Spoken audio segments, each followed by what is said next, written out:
Welcome, everybody, to another great episode of Real Life Matters. Well, today we have a very special segment, RLM Wealth Tips with Daniel Chin, where he's going to be focusing today on strategic investments in rental properties. So we're going to be talking a little bit about that and how because he only deals with multi-family dwellings. So he wants to share that information. And of course, we have a lot of people with a few questions that want to ask him about, how do you get your apartment ready and, all kinds of stuff. So anyways, with no further ado, I'm going to bring on Daniel Chin from Chin Property Investments. Hi, DBoss. How you doing? I'm okay. I'm telling you, woo. It's just today. You see, we got the background. We got your wealth management investment. I love it. It looks beautiful, DBoss. Portfolio, and you're talking to the right gentleman here. I like the word high net worth in your background. Oh yeah, yeah. On the top that's right. You. On that's the top you. right. Yes. High net worth. That's what Daniel likes. That's his word, right? You have that chapter in your book. I always say the higher your net worth, the higher your net worth. But definitely follow people that are wealthy and successful, and you become wealthy and successful in the manifested millionaire. Yeah. You guys, if you don't have your copy of the book, get your copy of the book, and stuff like that. So, there you go. There it is. Yeah. It's very affordable and it has a lot of knowledge in there. So, I know you probably say, oh my gosh, every time we're talking about the book, but you know what, people, you need to go get some. There's some books that you need to get. So, and that's the one. Thank you, DBoss. I'm humble, my God. And a part of the proceeds does go to Habitat for Humanity. So I'm very grateful and blessed. Okay.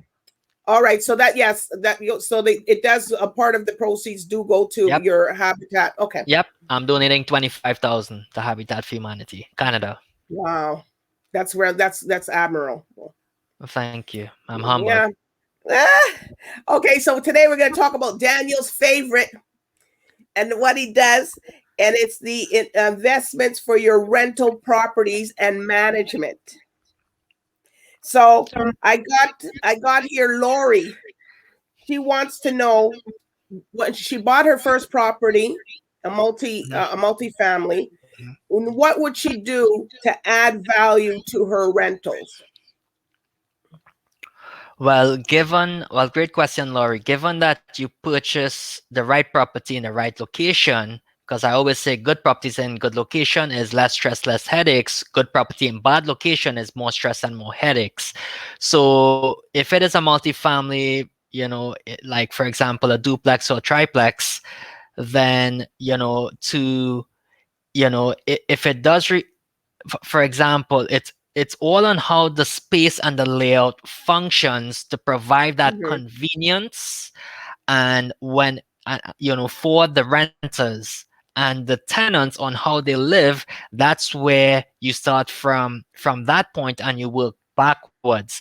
So if you feel you can add a bit of a more value, such as, for tenants, like the laundry, if the property doesn't have laundry, or, to, for example, like very cosmetic things that provides that convenience, and you can build in a bit more storage. So any space that is dead space, that is unused, but it can be used valuable space by actually creating that value.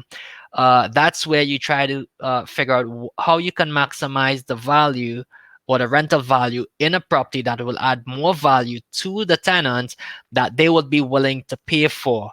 And you'd be amazed if your property has laundry and they don't have to go to the laundromat, then they would pay that extra $50 a month to have that convenience. So, so see if there are any things that you could possibly add to get it rentable, and of course, to make those spaces more functional, because some are very, some properties are not done properly, where as soon as you enter the space, you have a very narrow hallway, and they just Oh, chop these properties up into as many apartments yeah, as it's possible. true. I've seen it too. And yep, and it's not a pleasant, nice feel, but if you can improve anything aesthetically and visually to give it a nice appeal, and it's very warm, welcoming. So I have been doing a lot of open concept, right, with the kitchen, the living room, and if there's a lot more space, which is trending now, more space and more green space, and then you have a nice backyard and it's cleaned up nicely, the grass is green and all, nice, then it would maximize the value and the rents in your property. So, you're seeing these rentals going up today, and they're making the doorway. So how do people get their furniture in there? Well, if they can't get it through the front door, hopefully the back door or the side door or Or through the some big balcony? window or the balcony. So, so all of those things should be pre-inspected, Wow. in your due diligence before actually acquiring the property, because to reconfigure that whole door to make it bigger, it will cost you money if It costs you a lot of and money to do that, to open the doorway. because you're touching structural, and if Okay. if you gotta knock out more bricks, right, to expand the The front doorway. entrance, Yeah. the doorway, then that will require more work, time, and time is money in the business. So if you already have a big door that's in the property, when you acquired it, then that's much better. So, and it's much better if you have the perfect layout with separate hydrometers, separate gas meters, and separate furnaces, water tanks. Those are the ideal things that you can look for, because to do it after you acquire it, it costs money and time is money. Okay, so you get that before you say to get the extra, like, so the separate gas and electricity, that adds value too, right? So for the renters, or No, so the setup is okay, such that the tenants can also pay for the utilities, and that okay. in your investments the bottom line would be more consistent. But having to do it after, if it's not there already, then it costs time and money. Yep, it costs time, because ideally, if rents is all inclusive, it's great for the renters. However, if it is set up all separately, then each separate dwelling or apartment is structured and set up properly, such that the renter would have that peace of mind. Because if a breaker goes out, and then you have to, like, on the upper unit floor, then the main floor apartment, if the electrical panel is situated in the main floor or the basement, then it gets very inconvenient for all residents, because they have to keep flipping the breaker back on. Little Oh, things like that. Yep. So well, that's a big thing because you need to you need your power. You know what I mean? So you need the power, because you gotta power the fridge, otherwise meat will go spoil if it's out for a okay. couple hours. So you said that when before you're doing these multi dwellings, Lori's just tapping me, and she was just texting me. She Yep. wants to know that so when you get your property, it's a multi dwelling. So how would you separate the property? Like if you want to separate the property and you're not sure, and you said that if you see if there's a laundry room there, or if you see that there's a room, so what do you do when you do the renovations? Do you open that up, or is that because that's what you would come in and advise somebody, right? Yep. So design and renovation. I also Mm-hmm. provide that service, and some people think they can just watch HGTV and then they know how to do a renovation. There's actually a show called Renovation Disasters, because when you try to Oh, DIY, then you DIY the wrong way, and cost you a lot more money. But it's not as easy as you think. You really have to know what it is you're doing. So if Lori really has a really needs that expert opinion. expertise, then deal with the right people, right, So that you like. they would call you to do that before, so you could evaluate and Yep. assess the situation. Yep, because you have to do things the right way, And my goal in renovation is to add the most value possible, doing it very cost effectively. And Mm-hmm. you have to know what it is you're doing. You can't just stick a laundry behind a door, right? And you can tell the electrician to put the dryer outlet anywhere. The electrician will, do Oh, so whatever it doesn't have you. to stay there. It doesn't have to stay in that one place because some people will think, oh, the outlet is there, so I gotta keep it Yeah. there. You know what I Yep. mean?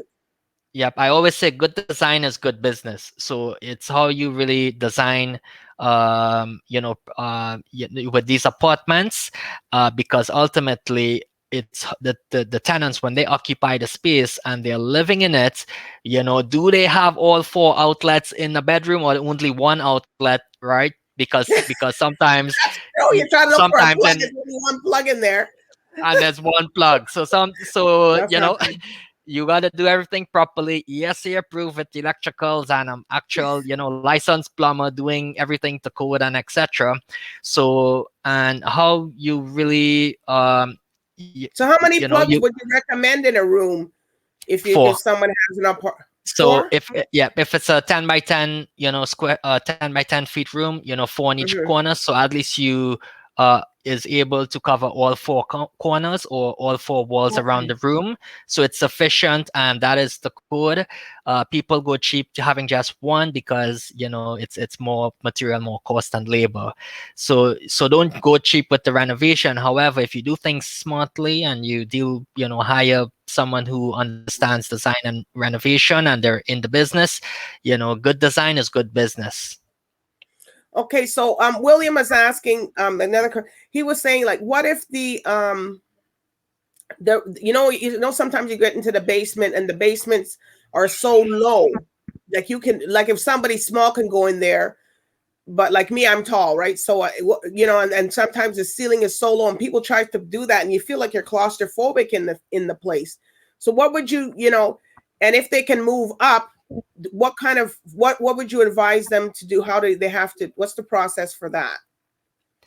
So first of all, if the basement is too low, like 5 feet, then and the property doesn't make sense, or it's not going to make money, then don't buy a property thinking, oh well, you can, because the basement is 5 feet, then you can underpin and make it 8 feet. That's going to cost you a lot of money, right? Okay. To underpin a basement from 5 feet to 8 feet could cost you like $70,000 because you have to Wow. excavate and then underpin another 4 feet and then reinforce the everything structurally, right, on the exterior walls, with the footing and all that stuff.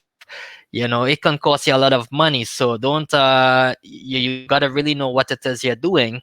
However, if the basement is about 6'3", right, 6'3" and Okay. then because average female heights around 5.5, and given the layout or the space of the basement, you can actually renovate an actual functional basement apartment where there's sufficient natural light coming in, right? You look at all those things when looking at the property before actually buying it. So don't think it's easy. You can just Gee. stick a basement apartment and in there. Any, any old house. Well, they got people that have those basement apartments like that, Daniel. Th- They th- don't care. They just shift it and make it whatever it is, and oh, it's like, oh well, and they'll rent it. But it's yep, not valuable though, because you yep. can't even see out some of the basement apartments. You can't even see out of the No, yeah, window. The window's yeah. so small. You're like, Yep. No, you're absolutely right. Some rooms don't have a window, they call it a bedroom. And some kitchens, they just got the stove and the fridge just standalone sitting there in the corner, they call it a kitchen, with right? no with fan or nothing. with a little small IKEA cabinet. I mean, do things properly and nicely, because ultimately you have to think that's the value that you are creating, and the paying customers, which is the tenants, they deserve to have a nice decent apartment that is safe, and and it is pretty much complies with all building code, safety code, fire code. So do things properly, and long term, you would have a very good investment that will be very fruitful. So do you need, when you have these I'm just asking myself, for these basement apartments, do you need like to have 2 exits? Because they're saying, I think that's something that's legal that you're supposed to have. Yep. So 2 egress or exit points. Yes, in some cases, if you have um like the second exit being a door to the balcony, that is permissible, right, Okay. or acceptable, as an exit point. Mm-hmm. So there is some properties that legally conforming, meaning it's already in compliance with these building Okay. codes and etc., and some are none.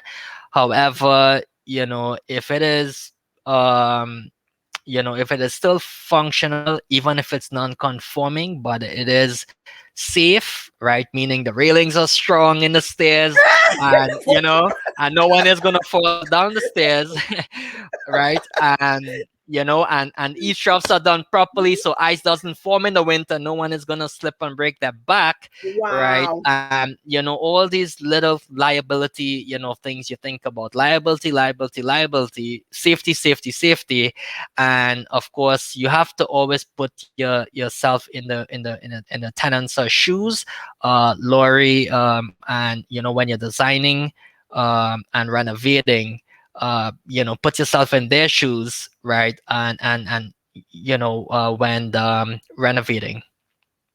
All right. Well, William has some other questions. Should I furnish the apartment or unfurnish it? So if you are, renting apartments, no need to furnish, right? Mhm. Unless you're in the high-end rental apartments that, furnishing can be a consideration. If it is, mid-range apartments, right? So there's the high, the middle, and the low. In the Mhm. middle, you don't really have to furnish, right? But if the apartment is very, it has the wow factor, it's absolutely clean, it's immaculate, it's pristine, and then you got nice pot lights throughout the apartment, stainless steel appliances, classic white MDF kitchens, double sink, dishwasher, all those things are going to appeal. You don't have to furnish those types of apartments, and given if it's in the right Because you don't location, believe in staging the apartments, you should just have the wow factor. you just got to have the wow factor and be very good at customer service when you greet the prospective tenants or the interested renters. They come in, they see the apartment. You have to be very professional and very knowledgeable about the apartment, to answering any questions, to walking through that interested renter, the whole process, and of course a bit about yourself, because what I find is they actually research chain properties before they view these apartments, and I'm very humble when I receive very positive comments about the type of apartments we offer in downtown Hamilton. All right. So should what's her name now? Rava. Rava wants to know if I should rent to students or professionals. So, Rava, the key question is: did you buy a property in a student rental territory, or did you buy Oh, it in a okay. downtown core where apartments or condo apartments is the rental demand? So, if you are in like for example, there is one property which I manage for a client in the downtown core of Hamilton, sits in a very prime location, right off the 4-3 and Main Street, which is right in the middle as soon as you enter downtown, right off the highway. And then Right. on the other end is McMaster University. So sometimes 50% of the interest I receive the students if it is a 3-bedroom apartment. Okay. However, if you're in that given situation, then you advertise and market the apartment to appeal to the working professionals, right? So if you have a 3-bedroom, advertise it as a 2-bedroom plus a den, and Okay. then you will attract more of the interested renters that are working professionals, I want that instead extra. of the students that are looking to for a 3-bedroom apartment and each has a bedroom and they split the rent. So you have to know who is the target renters, and then you advertise advertise your apartment accordingly, given the area and the demand of rentals that you're in. All Because you right. And can't advertise a single family, if you in an area that's not a friendly single family neighborhood. okay. So Rob wants to know, would you include internet in your rental? I have never included Wi-Fi? internet in the rental. I have You would have included done it for two. water, Rava. I've included water because because you by law a few years ago you can't pass the water bill to the tenants anymore in Wow. downtown Hamilton. But I've never included internet and all of those extra things in these properties. All those things are excluded.